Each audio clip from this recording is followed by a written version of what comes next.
As fourth quarter earnings season draws to a close, we can see some patterns in all of the earnings and the guidance going forward.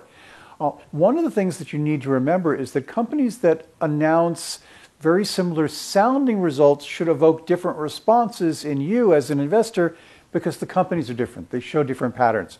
So, for example, common pattern has been to announce really blowout fourth quarter earnings. We saw this from Cummins. They announced a positive surprise of 25 cents, huge surprise. And Deere announced a surprise of 25 cents as well. Cummins on the 6th of February, Deere on the 13th. Different reaction to these. Both companies then went out and said, oh, guidance is going, they lowered their guidance for part of 2013. Cummins more said soft first half of the year. Deere came out and said, well, soft next quarter. But here's the difference. Cummins, which makes trucks, truck engines actually, diesel engines, is a very cyclical company. And the stock behaves that way. So that when you get a stock like Cummins and the company says, well, we're looking at a soft first half of the year, it raises fears in investors' minds that you're really seeing, well, a cyclical change in the industry in terms of sales and revenue and demand going forward.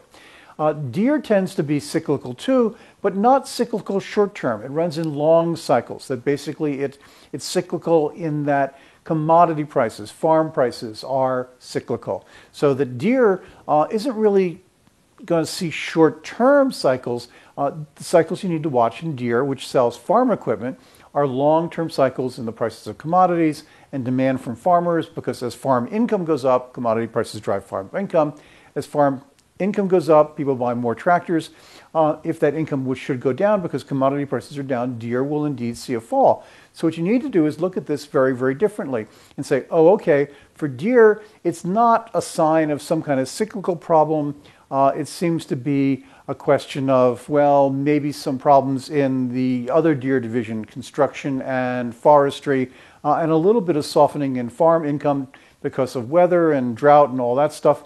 So not a big deal, not a sign of some kind of cycle. So I would say if you looked at Cummins, you would say, okay, maybe we'll get a cycle, maybe the stock will behave really radically. I'd like to be out before the second quarter so that maybe I can then get back in if people oversell because it's a cyclical. Deere, on the other hand, I'd say, well, I don't really need to get out because the volatility is not going to be that big on the downside. And if there is any volatility, I'd just like more because this is a stock I'd like to own for 10 years because it's a big play on growing demand for food around the world, both in terms of quantity and quality as incomes go up. So two very similar patterns for earnings, two different reactions. I think you need to pay attention to who's saying it as well as what's being said. This is Jim Juback for Juback Asset Management.